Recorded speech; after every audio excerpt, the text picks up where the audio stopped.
নিস মা, তুমি যাও, আমি খেয়ে নিচ্ছি। এবার সাপও মরবে, লাঠিও ভাঙবে না।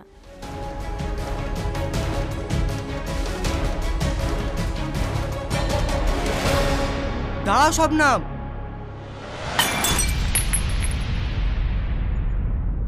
কি ব্যাপার রাহুল, তুমি দুধের গ্লাসটা ফেলে দিলে কেন? শবনম, ওই দুধের গ্লাসে বিষ মিশানো হয়েছে। কি বিষ মেশানো হয়েছে? মানে আমি তো এসবের কিছুই বুঝতে পারছি না।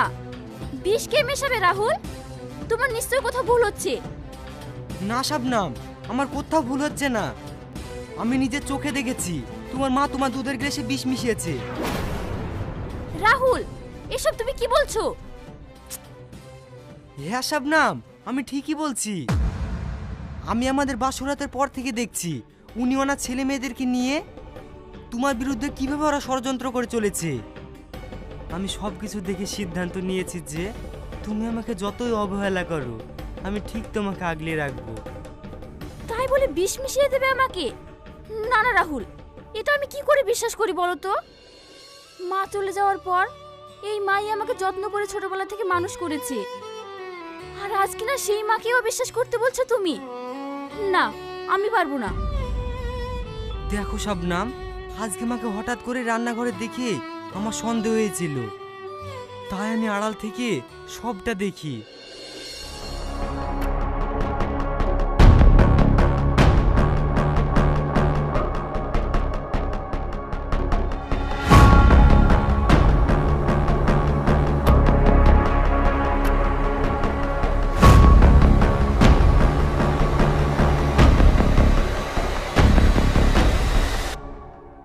দেখো শবনম, এটা তুমি বিশ্বাস করো বা না করো, এটাই কিন্তু সত্যি।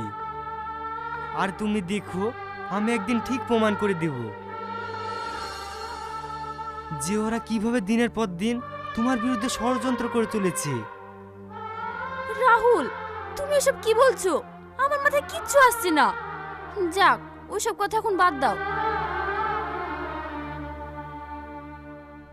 আজ একদম মোক্ষম জাল দিয়েছি, আজই শত্রু শেষ।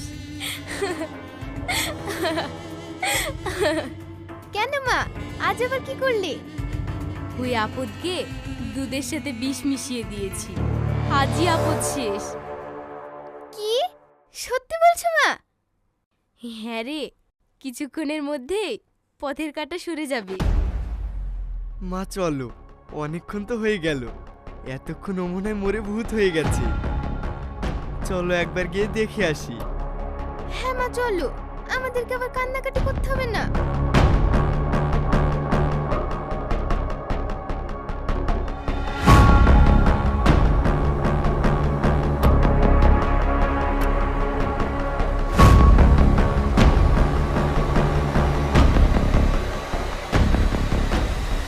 মা, কি বিষ মিশিয়েছো?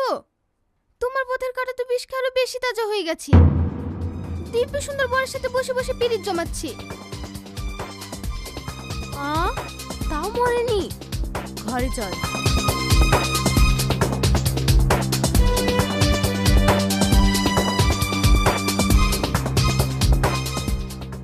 না না, এটা কি করে হতে পারে? আমি তো নিজের হাতে বিষ মিশিয়েছি। তাহলে কি বিষে কোনো কাজ করলো না? মা, এবার কি করবে? এবার এবার আরো মোক্ষম চাল দিতে হবে। শত্রু শেষ রাখতে নেই, ওকে তো মরতেই হবে, না হলে আমাদের কাজ হাসিল হবে কি করে? মা, আমাদের যা করার খুব তাড়াতাড়ি করতে হবে, না হলে ওদের যে পিরিত জমেছে, যদি শাবনমের পেটে বাচ্চা চলে আসে, তাহলে সম্পত্তির প্রতি ওদের ভাগ তো আরো বেড়ে যাবে। তখন আমরা কি করব? হ্যাঁ, তুই ঠিকই বলেছিস। এই দিনটা আসতে দেওয়া যাবে না, যেভাবেই হোক ওদেরকে আমাকে শেষ করতেই হবে।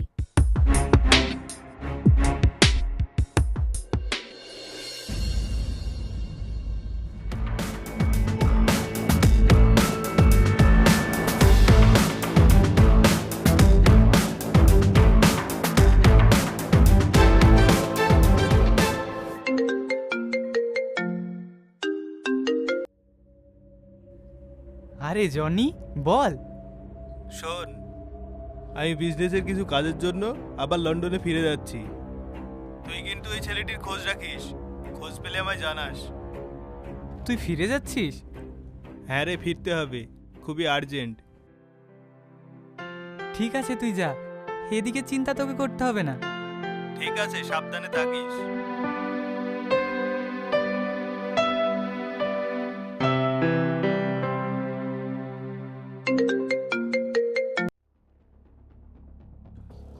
হ্যাঁ আঙ্কেল বলেন। রোহিত শোনো, আমি কাল সকালে বিজনেসের কাজে লন্ডন যাচ্ছি। আঙ্কেল আপনি চলে যাচ্ছেন? শোনো রোহিত, তোমার ভয় পাওয়ার কিচ্ছু নেই। তোমার নিজের পরিচয় কাউকে জানাবে না, আর তোমার যদি টাকার প্রয়োজন হয় আমাকে ফোন করে জানাবে, ওকে? ঠিক আছে আঙ্কেল। আমি এখন রাখছি, খুব সাবধান, মনে রেখো কথাগুলো। আপনি কোনো চিন্তা করবেন না আঙ্কেল, আমার পরিচয় আপনি না বলা পর্যন্ত আমি গোপন রাখবো।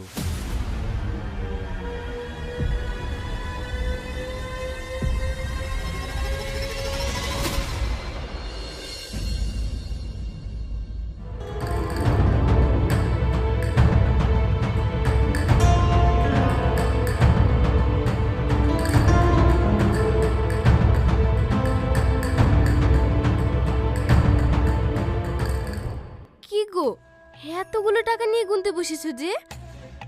হে চলো না, আজকে আমরা গহনার দোকানে যাই, আমাকে এক জোড়া কানের দুল বানিয়ে দিবা। আরে দিব দিব, কিন্তু এই টাকাগুলো দিয়ে না, এগুলো তো সব শাবনামের টাকা। ওর মা ওর মামার বাড়ির পাওয়া সম্পত্তি বিক্রি করে ওর নামে ব্যাংকে রেখে গিয়েছিল। এই টাকার উপরে শাবনামেরই শুধু অধিকার আছে, আর তোমাকে আমি আমার টাকা দিয়ে দুল বানিয়ে দেব? থাক থাক, তোমার মেয়ের টাকা আমার চাই না। এত বছর ধরে তোমার সঙ্গে সংসার করছি, তুমি কত বানিয়ে দিবা সেটা আমার ভালো করে জানা আছে। কি বলো তো তুমি, মেয়েটার টাকার দিকেও তোমার চোখ? কি এত বড় কথা? আমার চোখ নাকি তোমার মেয়ের টাকার উপর? ওকে আমি কোলে পিঠে করে মানুষ করিনি, ওর উপর আমার মায়া নেই, তাই বলতে চাচ্ছ তুমি? কি হয়েছে বাবা, তোমরা এভাবে ঝগড়া করছো কেন? কি আবার হবে? এই টাকাগুলো দেখছিস, এই টাকাগুলো নাকি তোর মা তোর নামে রেখে গিয়েছিল। তা থেকে কিছু টাকা নিয়ে তোর আব্বাকে বললাম এক জোড়া কানের দুল বানিয়ে দাও, কিন্তু থাক, আমার কিছু চাই না। এই লে মা, এই টাকাগুলো সব তোর। পাপা, এতগুলো টাকা নিয়ে আমি কি করব? তুমি বাড়ির গার্জেন, তুমি টাকাগুলো রাখো, তোমার বিজনেসে কাজে লাগিও। এই না মা, এই টাকাগুলো তোমার কাছে রাখো, আর এক জোড়া কানের দুল বানিয়ে নিও।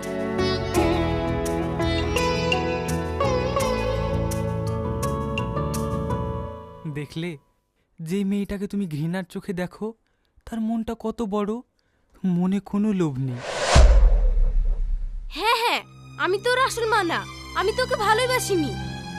আসলে তুমি আমার ছেলে মেয়েকে ভালোবাসো না, তুমি শুধু ভালোবাসো তোমার মেয়ে শাবনামকে।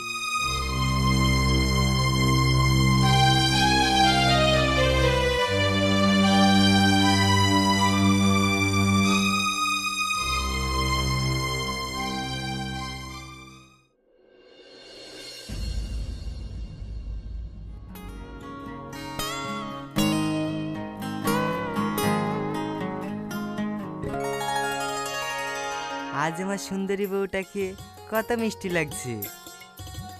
এই ছাড়ো আমাকে, কেউ দেখতে পাবে তো।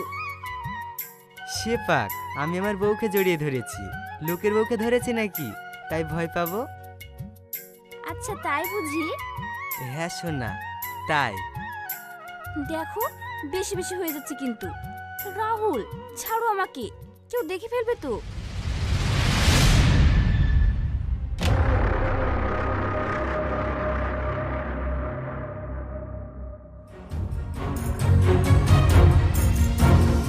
যত সব, দরজা খোলা রেখে নোংরামো শুরু করেছে, লজ্জাও করে না।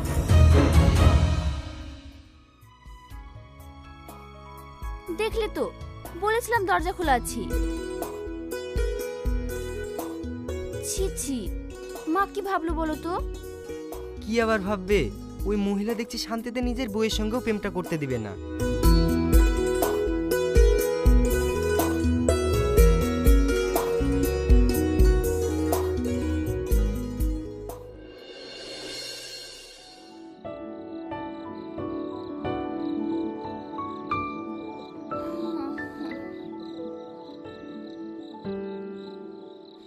এই, অনেক রাত হয়েছে, এখনো মোবাইল দেখছো? আমার খুব ঘুম পাচ্ছে। ঠিক আছে।